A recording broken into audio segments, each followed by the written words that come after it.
네, 다시 소개해드리겠습니다. 자유민주주의 수호 청년 모임의 정연진 대표님을 모시고 기자회견 진행하겠습니다. 안녕하십니까. 저는 자유민주주의 수호 청년 모임 대표 정명진입니다. 오늘 저는 민주당의 내란몰이로 인해 발생한 윤석열 대통령의 사기 탄핵 기각 촉구를 하기 위해 이곳 헌법재판소 앞에서 기자회견을 진행합니다. 먼저 12월 3일 윤석열 대통령님께서는 반국가 세력으로 인해 전시에 준하는 국가 비상사태를 말씀하시며 헌법 제77조에 따라 비상계엄을 선포하셨습니다.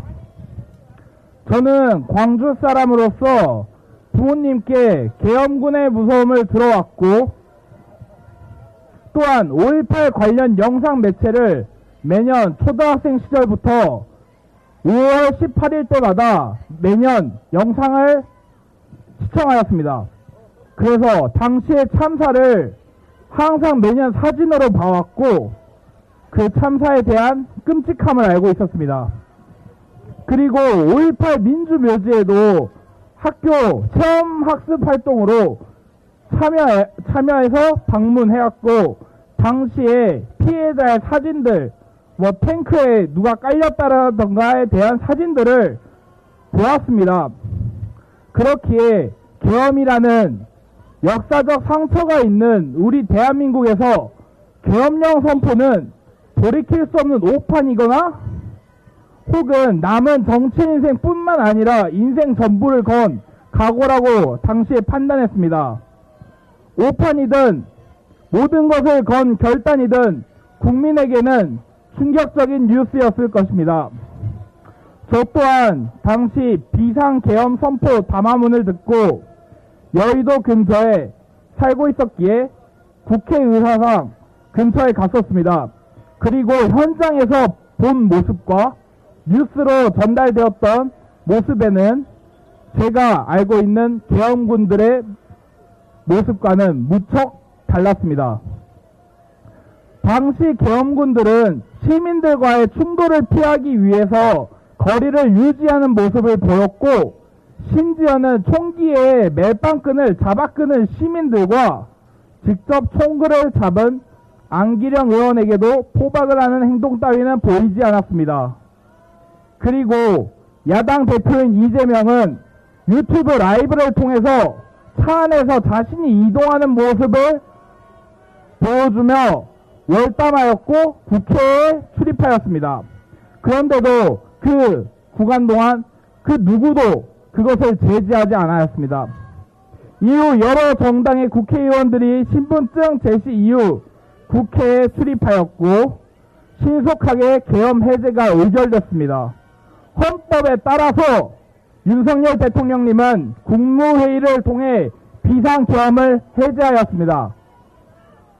저는 의결 이후에 이건 하나의 해프닝이었구나 라는 생각과 동시에 거대 야당의 독단적인 탄핵 소추와 정부의 핵심 정책에 대한 예산 삭감을 알게 되었습니다.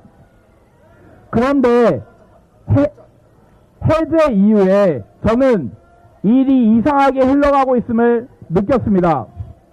바로 언론입니다. 민주당에서는 언론을 통해서 탄이든 탄알집이 떨어진 것을 발견했고 정치인 주위에 케이블 타이를 발견했다고 주장을 했고, 그 후 출처와 사실 여부가 명확하지 않은 제보들이 쏟아져 나왔습니다.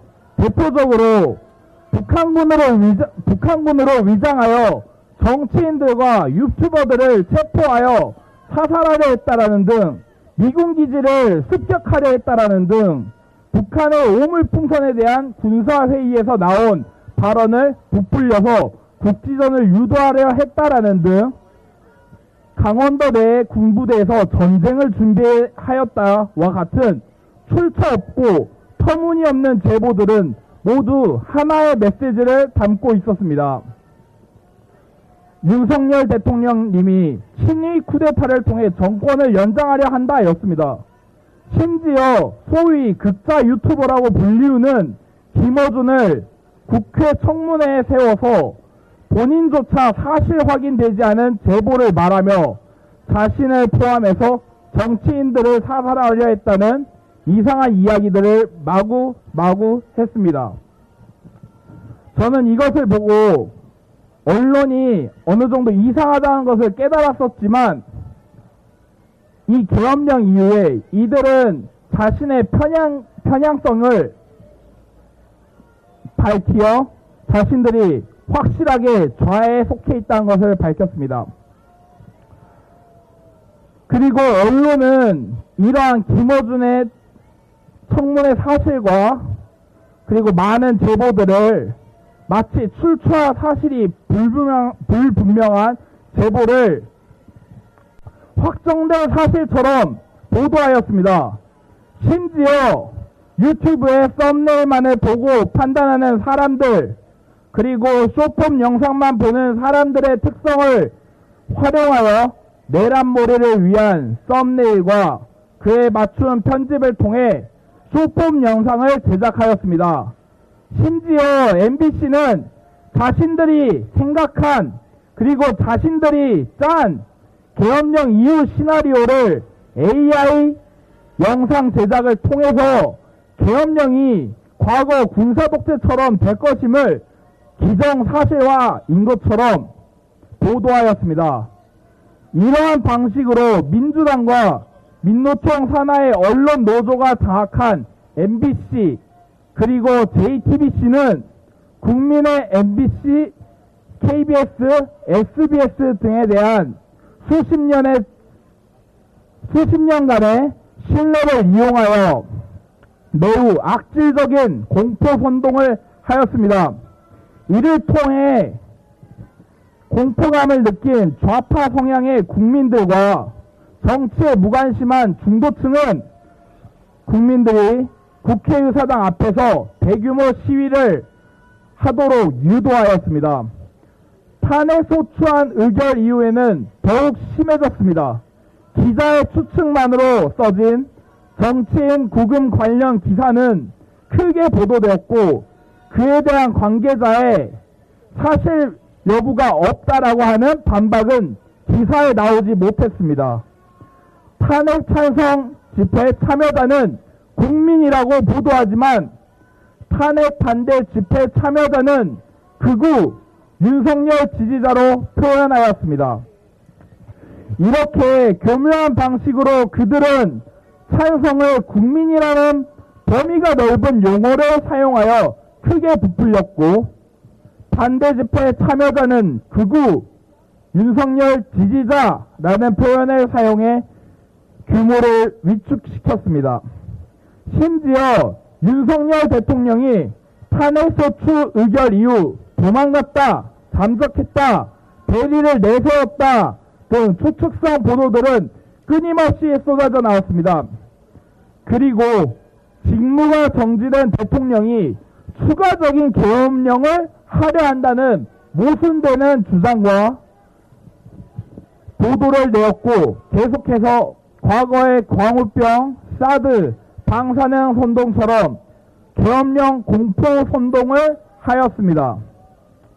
또한 경찰 관계자로부터 조서의 내용을 제공받아 검증된 사실인 것처럼 포장하고 군 내부 관계자의 제보라고 하며 억측에 가까운 근거들을 내세워 제보를 사실로 포장하고 있습니다. 이러한 제보에 대한 내부 고발자 보호제도를 악용하여 반대 측은 사실관계 파악을 못하게 하며 자신들의 입맛에 맞는 제보는 사실처럼 보도하고 있습니다. 그리고 민주당과 언론들은 사실관계를 제대로 확인하지 않은 제보를 전달하는 말투로 주장하고 보도하여 명예훼손이라는 법적인 책임을 회피하고 있습니다. 실제로 이번 헌법재판소의 증인 신문 과정에서 언론에 보도되었던 조서와 그 증거들이 증인들의 번복되는 진술과 민주당 의원의 회유 그리고 메모 조작 의혹까지 있다는 게 밝혀졌습니다.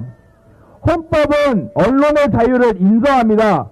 하지만 헌법 제21조는 언론의 자유에 대한 한계를 말하고 있습니다. 그렇기에 헌법재판소는 자유의 한계를 넘어 거짓 보도로 내란몰이를 하고 있는 언론에 의해 만들어진 이 사기 탄핵극을 중단해야 합니다. 그렇지 않으면 거짓 보도로 인한 선동에 국민이 뽑은 대통령이 탄핵되는 부끄러운 판례와 역사가 남게 될 것입니다.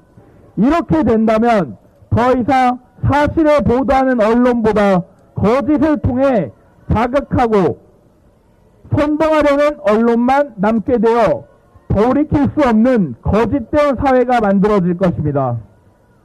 이게 탄핵 기각을 촉구하는 첫 번째 이유였습니다. 두 번째는 비상계엄령 선포는 헌정 질서에 위배되지 않는다입니다. 모두가 알다시피 비상계엄은 헌법이 인정한 대통령의 고유 권한이자 헌법에 명시되어 있는 계엄법에 의해 진행되는 계엄령입니다. 계엄령 선포 이후에 당 국가 세력으로부터 국가 중요 시설을 지키기 위해 290명이라는 국회의원의 총원 300명보다 적은 수의 계엄군이 투입되었습니다. 상식적으로 300명의 사람 그리고 국회 직원까지 포함하면 그 이상이 되는 숫자를 290명의 계엄군이 전부를 포박하고 확보하고 사살할 수 있겠습니까? 그것은 매우 불가능한 일이며 심지어 탄조차 불출되지 않았습니다.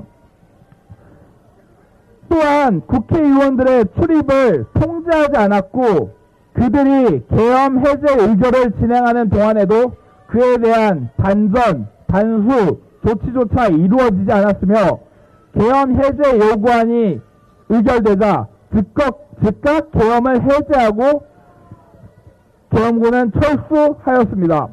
이러한 계엄군의 행적을 보았을 때 입법부인 국회를 해산하거나 통제하려고는 절대 볼 수 없습니다.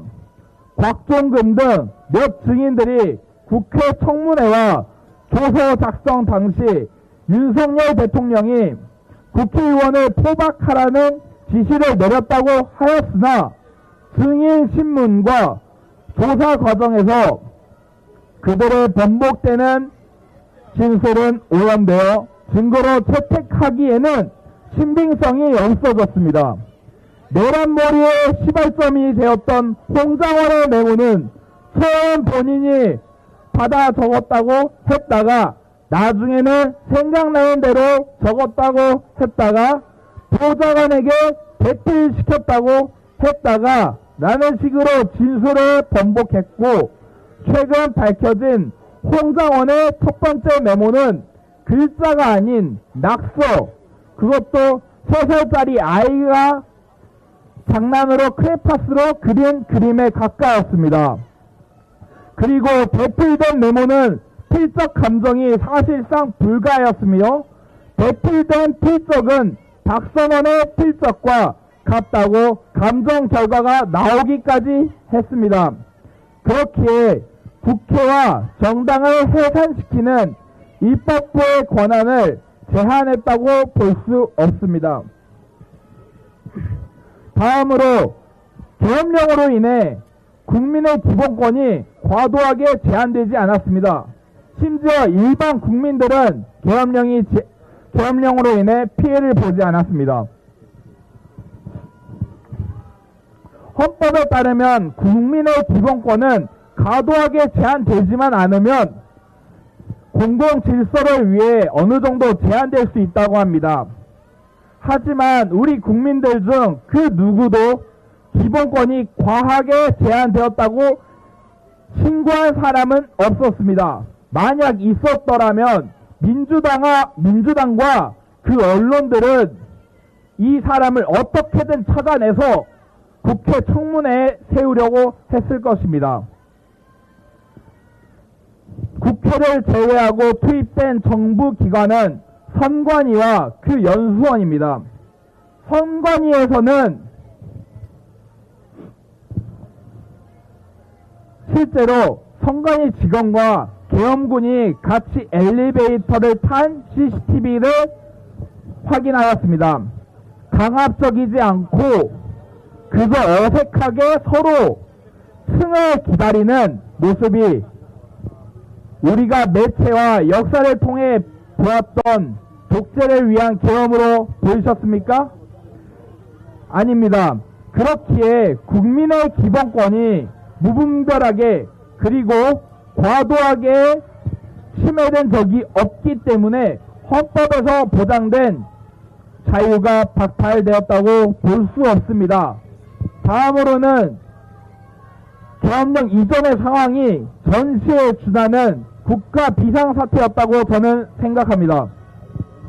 실제로 2030 세대를 포함해서 대다수의 국민은 윤석열 대통령님의 담화문을 보고 듣기 전까지는 나라의 실정이 이 정도로 힘들지는 파악하지 못하였습니다. 그 이유는 현 정부의 출범 이후 언론은 정부의 정책을 비난할 뿐이었고 29번의 탄핵 소추가 왜 진행되었는지 자세하게 보도되지 않았고 민주당의 주장만 보도될 뿐 그에 대한 반박은 보도되지 못하였습니다. 심지어 현 정부는 가짜뉴스에 대한 해명을 계속해서 사이트에 게시하였지만 언론은 보도조차 하지 않았고 침묵으로 일관한다는 식으로만 보도하였습니다. 언론은 국민의 알 권리를 막았고 정부와 국민 간의 소통을 단절시켰기 때문에 우리는 나라의 실정을 알 수 없었습니다. 현재 우리나라는 산업의 핵심인 인력과 기술 이것들은 매년 유출되어 있고 그중 대부분은 중국입니다. 그리고 이 유출은 계속해서 늘어나는 추세였습니다. 그리고 이제는 중국 공항과 관련되어 있는 중국 유학생들이 군사 관련 시설과 항공모함을 사진 찍었고 심지어 국정원의 블랙 요원에 대한 명단들이 국무원에 의해 중국으로 유출되었습니다. 우리나라는 그로 인해 막대한 피해로 인해 새로운 정보망을 개설해야 됐으며 심지어 해외에 나가 있던 비밀 요원들은 죽었다는 이야기까지 나돌고 있습니다. 하지만 우리나라의 간첩법은 북한에 대해서만 규정하고 있기에 그 법을 적극으로 개정하려고 하였으나 신속히 진행하자던 거대 야당 민주당은 보류를 선택하였고 이것은 실제적으로는 거부였습니다. 중국에 대한 간첩법 개정을 민주당은 실질적으로 거부하였습니다. 또한 2025년 국정예산 중 핵심 정책에 관련된 예산들을 전액 또는 대거 삭감하여 행정부의 권한을 다소 위축시켰습니다. 또한 야당 대표를 쳐다봤다는 이유로 법무부 장관을 탄핵 소추하였고 업무를 시작한 지 반나절도 되지 않은 방통위원장을 탄핵 소추하고 선관위에 대한 감사를 진행한 감사원장을 탄핵 소추하고 야당 대표와 관련된 검사와 판사를 탄핵 소추하는 방식으로 사법부와 행정부의 권한 행사에 대해 상권 분립의 경쟁을 넘어선 압박으로 침해하였습니다.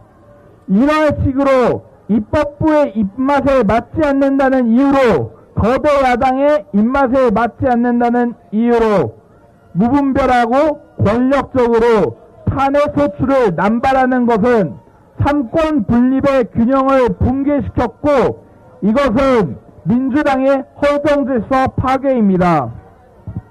또한 민주당은 한미일 동맹 강화에 대한 것을 탄핵 소추 이유로 넣을 정도로 한미일 동맹 강화에 대해서 매우 부정적입니다. 알다시피 북중러는 자유민주주의 국가가 아닌 사회주의 독재 국가입니다. 그중 중국과 러시아는 우리나라와 경제적으로는 친밀합니다. 그러나 그것이 경제적으로 친밀하며 군사적 동맹을 맺고 있는 미국을 멀리해야 하는 이유가 아닙니다.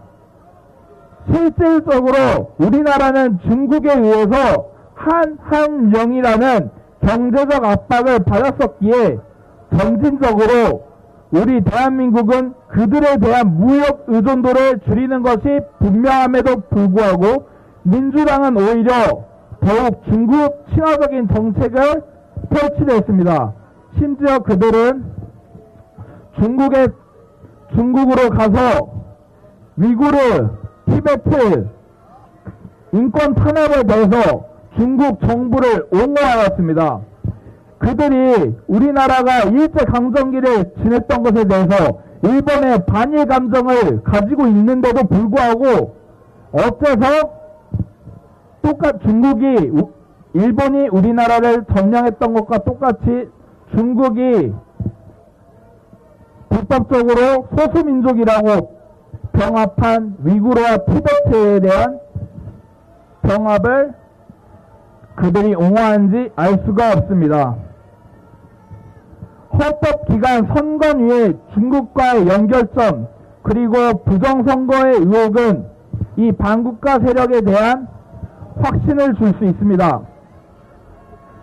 중국은 실제로 호주와 캐나다의 부정선거에 연루되었습니다. SNS를 통해서 허위 정보를 알려 선동하고 여론을 조작하였습니다. 그리고 호주의 여러 정치인들과 그 가족들에게 접근하여 뇌물을 주고 약점을 잡아 그들을 이용하는 방식을 하여 정치에 관여하였고 친중 정치인을 의회에 내세우려 하였습니다. 그렇기 때문에 중국과 매우 근접한 우리나라의 정치인들에게 중국의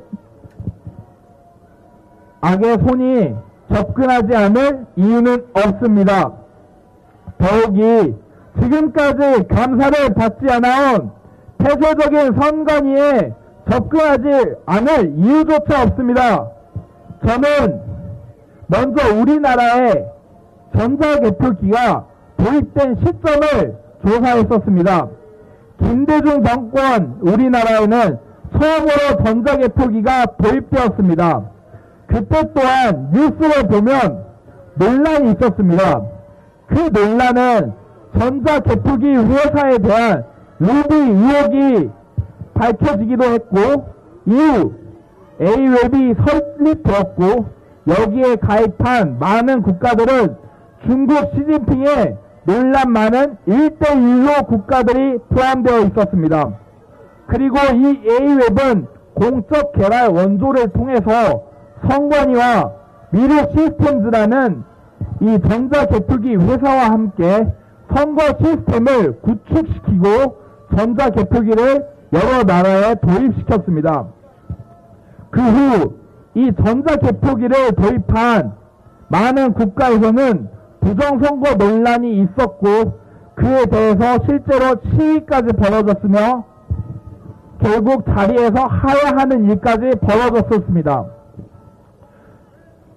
그렇다면 우리나라 전자개표기만 안전하다는 보장은 있을 수 없습니다.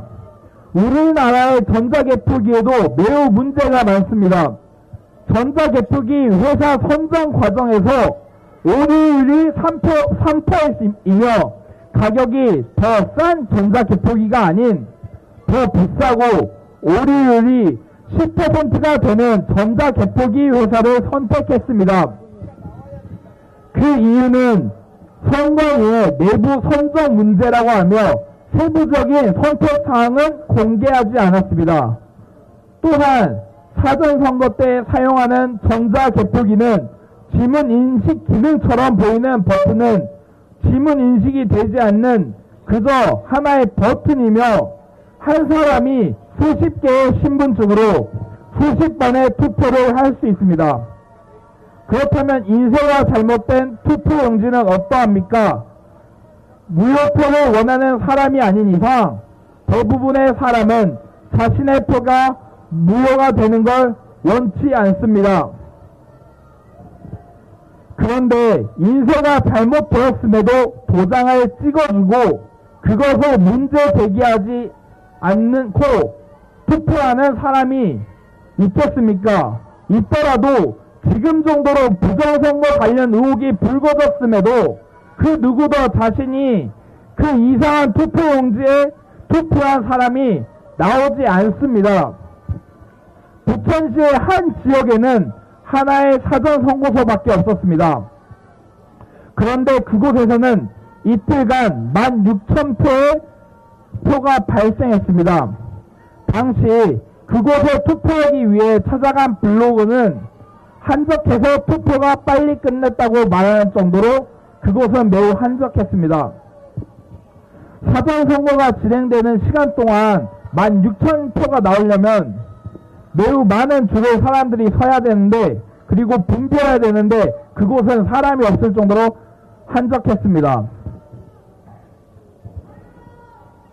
형상기억종이라고 불리우는 빳빳한 투표지에 대해서도 대법원에서는 현미경으로 관찰하니 접힌 자국이 발견되었다고 합니다. 사전선거에서 아무리 봉투에 넣어 투표했다 하더라도 대량의 상자 안에 무분별하게 쌓이게 된다면 접혀서 새종이처럼 빳빳할 수가 없는데도 그들은 뻔뻔스럽게 접힌 자국이 육안이 아닌 현미경으로만 관찰할 수 있다고 합니다. 도장이 선명하지 않은 일장기 투표지에 대해서는 사무원의 실수라고 하였지만 그 사무원은 자신이 그런 투표용지가 있었다면 알았을 것이라고 하였습니다. 그리고 그것에 배부한 사무원은 나타나지도 않았습니다. 관외 투표지 또한 수상한 점이 많습니다. 투표지 배송 과정에서 투표 배송 과정이 투명하지 않고 우리나라 우편국에서는 그 투표지를 제대로 공개하지 않고 있습니다.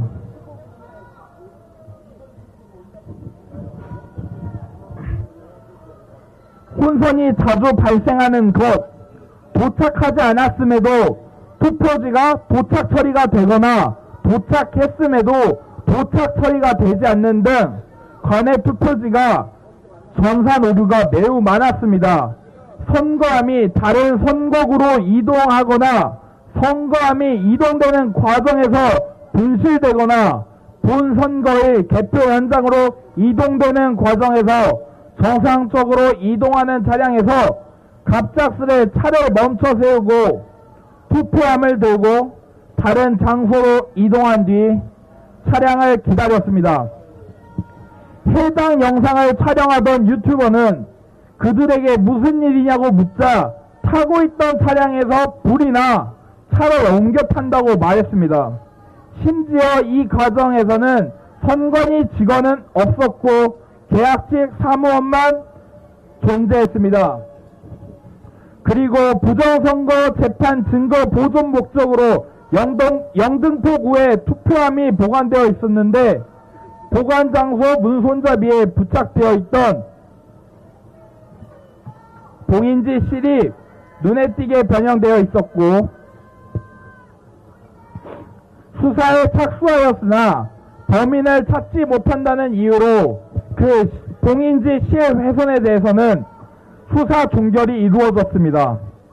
또한 부정선거 증거로 사진을 찍으려 하자 제지한 뒤 법원에 사진 기사가 찍게 요청하고 나중에 증거를 제출할 때 사진을 청구하라고 하였으나 해당 자료를 삭제하여 존재하지 않아 법원에서는 증거 자료로 제출해 줄 수 없다고 하였습니다. 그리고 투표함의 봉인지 또한 떼어내도 훼손되지 않고 다시 붙일 수 있게 되어 있었습니다. 투표함이 보관된 장소의 CCTV에서 다른 곳에 보관되어 있는 투표지들을 본 투표함에 합치는 모습들도 볼 수 있었습니다. 이 일부 증거들과 정황만 보더라도 현재 선관위의 선거 시스템에는 많은 허점이 존재하고 부실하게 운영되는 것을 알 수 있습니다. 그리고 이 시스템뿐만 아니라 선관위 자체에서도 부정 채용이라는 채용 비리가 감사원의 감사에 의해 밝혀졌습니다. 그리고 국정원의 서버 점검에서 외부망을 내부망에 연결할 수 있음이 드러났습니다. 그렇기에 서버의 비밀번호를 알게 되면 외부에서는 투표를 조작할 가능성이 있었습니다. 이러한 점검과 감사는 전체적인 조사가 아닌 일부 서버와 제출받은 자료를 토대로 밝혀졌습니다. 그러면 전수조사를 하면 더 많은 비리들이 밝혀지지 않겠습니까? 하지만 선관위는 헌법기관이라는 점과 투표 시스템 유출이라는 점을 내세워 법원에서는 영장을 기각하였고 그 후 제대로 된 조사를 받지 않고 오히려 제대로 서버를 까보자고 하는 여러 국민들과 의원들에게는 그렇다면 선거 시스템을 공개하면은 그에 대한 피해 보상을 너네들이 해줄 수 있냐는 식으로 협박하였습니다. 그들은 영장을 받아오면은 조사를 할 수 있게 해준다고 합니다. 하지만 우리나라 선관위의 위원장은 대법원의 법관들과 부장판사들이 맡고 있습니다. 그렇다면 판사는 과연 누구의 손을 들어줍니까? 이 사법부의 판사들이 선관위와 연루되어 있으면 그들이 비리를 밝힐 수 있게 하겠습니까? 절대 할 수 없게 할 것입니다. 그렇기에 윤석열 대통령님께서는 국정원과 감사원을 통해서 먼저 조사를 하였고 계엄령은 최후의 수단으로 하여 선관위를 조사하려고 하였습니다. 하지만 선관위에 대한 제대로 된 조사는 형식법으로는 절대 해결이 되지 않았고 계엄법으로만 조사가 가능했습니다. 그렇기에 윤석열 대통령의 계엄령은 선관위에 대한 조사를 위한 것을 알 수 있고 또한 중국과 관련되어 있을 것 같은 의혹만으로도 그것은 민주주의의 꽃인 우리 주권을 행사할 수 있는 가장 큰 방법인 선거권을 지키기 위한 수단이었다고 생각할 수 있습니다. 헌법 제1조 1항을 생각하시면은 항상 여러분들이 좋아하시는 국가의 권력은 국민으로부터 나온다는 우리의 표로만 알 수 있습니다. 하지만 우리의 표가 빼앗기고 조작된다면 우리의 주권은 지킬 수 없을 것이며 우리의 한 표는 더 이상 한 표가 되지 않고 우리나라의 헌정 질서는 파괴되어 부정선거를 활용한 이들을 위한 나라가 될 것입니다. 세 번째는 반국가 세력에 관여한 민주당입니다. 민주당은 먼저 이재명 대표와 그 정청래 법사위원장, 이 정청래 법사위원장은 운동권이라는 이유로 현재 국회의원직에 앉아있지만 그는 진짜 민주화 운동이 아닌 그는 반미운동, 즉 NL 주사파 세력에 가담하여 미국 문화원을 습격하였고 폭탄 테러를 하려 하였습니다. 이번에도 그들이 국가보안법을 위반했음에도 그것을 마치 훈장처럼 여기며 떠들고 다니고 있습니다. 이것은 마치 조폭들이 교도소에 가서 자기들이 별이 달았다고 말하는 것과 다르지 않습니다. 민주당 운동권 세력들의 대부분은 현재 민주화 운동을 했던 세력이 아닌 뒤에서 주사파에 선동되어 아니면 지금까지도 선동되어 있거나 아니면 권력을 받기 위해 이용하는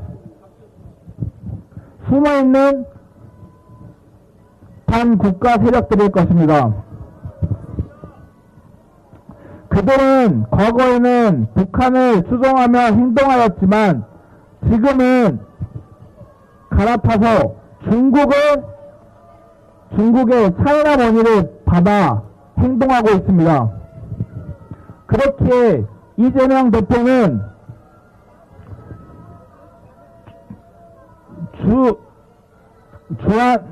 주한 중국 대사에게 윤석열 대통령에 대해서 주한 중국 대사가 욕하는 것을 들음에도 이재명 대표는 그 아무 말도 하지 않았고 그 상황일 때 민주당 의원들은 중국에 가서 중국 지원을 받아 그 지역을 여행하고 그리고 아까 말했던 것처럼 중국의 티베트에 대한 인권 탄압 그리고 위구르에 대한 인권 탄압을 옹호하며 소수민족 통합을 옹호하였습니다. 이것은 우리나라 역사를 빼앗으려고 하는 중국의 동북공정을 옹호한 것과 다름이 없습니다. 민주당은 일본을 항상 욕하며 우리를 친일 세력, 일본과 친하게 지내려 하거나 사회를 정산하려 하면은 우리를 친일파라고 매도하며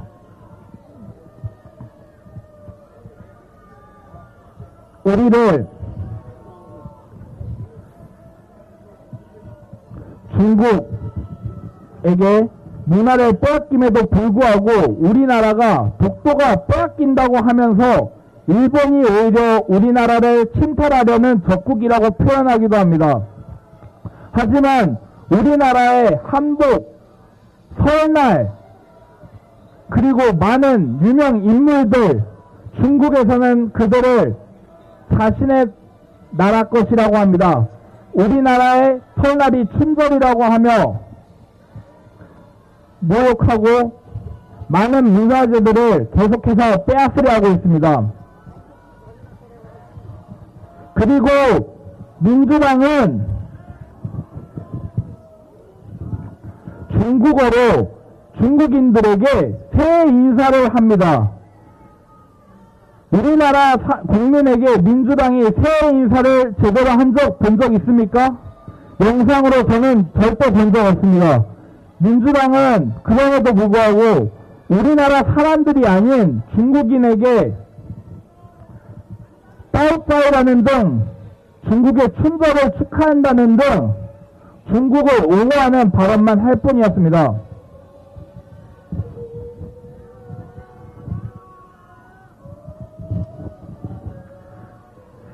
그리고 노조입니다.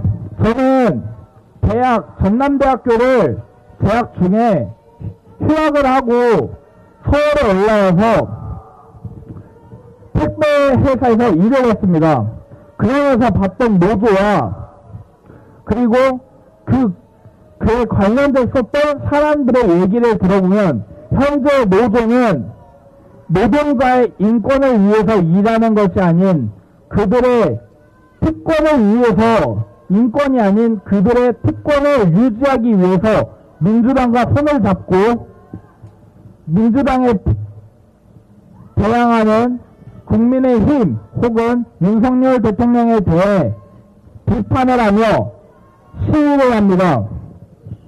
그들은 인권을 위한, 노동자의 인권을 위한 운동보다는 정권을 바꾸기 위해서 정부를 비판하며 계속해서 시위를 하고 있습니다. 저는 그러한 노조 그리고 민주당에 대한 이 합침은 먼저 이 노조가 계속해서 언론에 침투하고 공무원 등에 침투해서 현재 언론 노조가 MBC를 차지하고 KBS를 차지하여 민주당에 대한 옹호적인 기사만을 내도록 하였으며, 심지어 저는 최근에 어떠한 기자가 사실 그대로 보도하였음에도 불구하고 불과 몇 분 만에 그 기사가 극우, 폭력성, 그리고 윤석열 지지자라는 식으로 점철되어 변경된 것을 보았습니다. 저는 이 언론 노조와 공무원 노조는 현재 자신들의 인권뿐 아니라 특권을 지키기 위해서 행동할 수 있다고 밖에 볼 수 없습니다. 그들은 반국가 세력에 공조하여 그들을 돕고 그들이 이 나라가 썩어 빠지는 것을 그대로 지켜보고 있습니다. 이럼에도 불구하고 헌법재판소는 조용히 입 다물고 대통령의 인권을 생각하지 않은 채, 방어권 보장을 하지 않은 채 재판을 진행했습니다.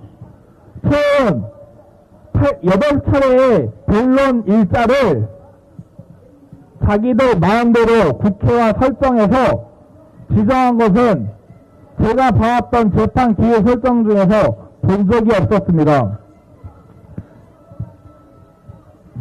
또한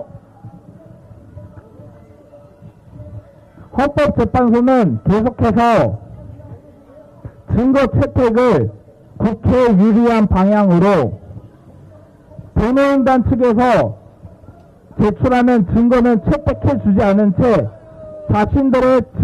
자신들이 유리한 증거만을 채택하였습니다. 그 이유는 바로 헌법재판소 그리고 윤석열 대통령님을 체포하고 수색하고 구속까지 시킨 영장을 내준 서부지법의 판사들이었습니다.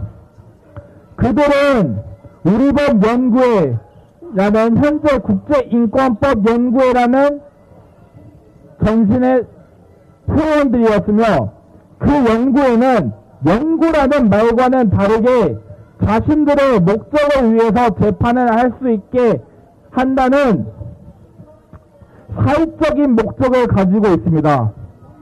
그들은 계획적으로 움직였고 당시 서부지법에서는 이미 차은경 판사가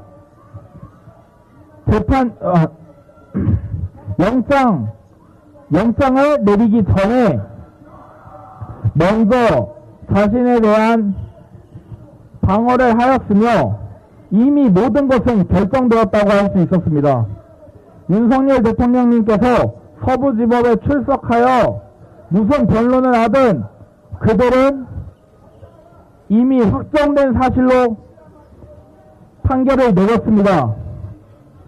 헌법재판소는 서부지법과는 달랐으면 좋겠습니다. 한 명의 판사가 아닌 8명의 판사가 계시기 때문입니다. 4분의 판사, 우리법연구회 소속이신 분들은 다시 한번 마음을 고치시고 제대로 이념적이 아닌 법에 의한 판결을 내려주길 원하며 인권법 연구에 속하지 않은 나머지 네 분의 판사분들께서는 신념을 지키고 국민들이 계속해서 지켜보고 응원하고 있다는 것을 알아주셨으면 좋겠습니다. 그렇기에 탄핵 기각을 촉구하는 바이며, 마지막으로 저는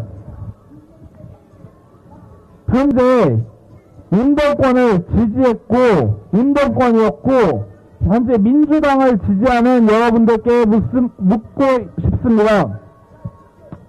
그리고 조용히 민주당을 응원하거나 나서서 행동하거나 하는 분들께 묻고 싶습니다. 당신들이 원하는 것은 민주주의입니까? 아니면 민주당주의입니까? 저희는 민주주의에서 자유를 강조하는 자유민주주의를 빼앗는 것을 원치 않으며, 자유가 빠진 민주주의는 사회주의 혹은 전체주의에 대체될 수 있습니다. 또한 민주당의 법대로 하면 괜찮다라는 형식적 법률주의는 과거 나치에 의해서 잘못되었음이 판정났습니다. 악법은 법이라는 식으로 따르는 행태는 나치와 똑같으며, 나치도 의회를 장악하고 그들은 전쟁을 벌였습니다. 민주당이 하고 있는 법대로 하는 그 탄핵 소추와 그리고 근거 없는 입법들은 우리나라에 나치를 불러오는 이유며, 터무니없는 법을 계속해서 발의하면은 그것은 나치와 다를 바 없다는 것을 다시 한번 말씀드리고 싶습니다. 우리나라는 중국과 동조하여 미국에게 총구를 들이내밀고 싶지 않으며, 미국과 동조하여 자유를 지키는 대한민국이 되고 싶습니다. 그렇기 때문에 헌법재판소는 자유를 위한 윤석열 대통령님의 계엄령 선포를 받아들여 주시고, 헌정 질서가 위배되지 않았고 오히려 헌정 질서를 위배한 것은 민주당과 그에 가담한 세력들입니다. 그렇기에 다시 한번 탄핵을 기각해 주시기를 바라며, 이 거대 야당으로 인한 독재는 그만돼야 합니다. 우리나라는 제왕적 대통령제가 아니라 국회가 다수를 차지하게 된다면 국회의 힘이 매우 막강해지는 제왕적 국회입니다. 우리나라는 87 헌법이 제정되기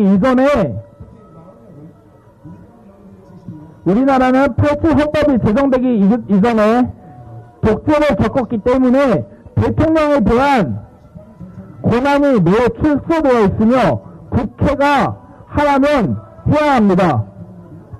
거부권을 행사하더라도 국회의원의 의석수가 3분의 2 이상이 찬성하면은 그 법이 아무리 악법이라 해도 넘어갈 수밖에 없고, 그리고 지금의 부정선거를 밝히지 않는다면 그들이 우리의 헌법을 바꿀 때도 우리의 투표는 그들의 귀에 닿지 않고 헌법은 우리가 원하지 않는 대로 바뀌어 언제 사회주의, 민주주의를 가장한 사회주의로 바뀔지 모릅니다. 북한도 조선민주주의 인민공화국입니다. 그들도 민주주의라는 말을 씁니다. 그렇지만 그들은 어떠합니까? 김치 일가가 지금 세 번째 독재를 하고 있지 않습니까? 그렇기 때문에 우리의 투표와 당국가 세력들을 밝혀내고 그들을 처벌하고 내쫓기 위해서는 당장 윤석열 대통령에 대한 탄핵을 기각하고 어서 직무 복귀를 하여 나라의 국정을 돌보아 반국가 세력을 밝혀내는데 일조해야 합니다. 그렇기 때문에 헌법재판소는 대통령에 대한 탄핵을 기각하여 주시고 더 이상 이러한 국회의 독재로 인해서 우리나라의 헌법이 무너지지 않는 것을 원합니다. 이것은 첫걸음입니다. 우리나라가 다시 한 번 더 일어날 수 있는 첫걸음이라고 생각합니다. 보편적인 인권과 나라가 정상화되길 바라며 다시 한번 부탁드립니다. 다른 정부가 아닌 지금 우리에게 믿음을 주고 신뢰를 준 윤석열 대통령님만이 우리 국민을 신뢰하고 믿고 맡길 수 있습니다. 그렇기 때문에 당장 탄핵을 기각하여 주시고 제발 부탁드립니다. 우리의 의견을 무시하지 마시고 수백만 수천만이 되는 국민의 목소리가 그저 구구라고 치부하는 그런 언론의 말을 듣지 않고 지금 당장 현장에서 이 아스팔트에서 이야기하고 있는 저희의 말에 귀 기울여 주십시오. 저희가 어째서 지금은 현재 삶에서 안정적인 삶에서 벗어나 나왔겠습니까? 지금이 아니면 피해는 커질 것입니다. 지금이니까 이 정도로 마무리할 수 있습니다. 나중에 헌법이 바뀌고 나중에 다른 정부가 들어서고 더욱 중국에 대한 압박이 거세지면은 우리나라는 때를 늦습니다. 지금 글로벌적인 격동의 시기에 우리나라는 빨리 행동해야 합니다. 빨리 와서 우리 정부가 미국 트럼프 정권과 함께 자유우방을 계속해서 동맹을 해나가길 바랍니다. 그렇기 때문에 헌법재판소는 빨리 우리나라의 윤석열 대통령님을 국민이 뽑은 우리나라의 윤석열 대통령님을 어서 빨리 직무 복귀를 할 수 있도록 도와주셨으면 좋겠습니다. 감사합니다.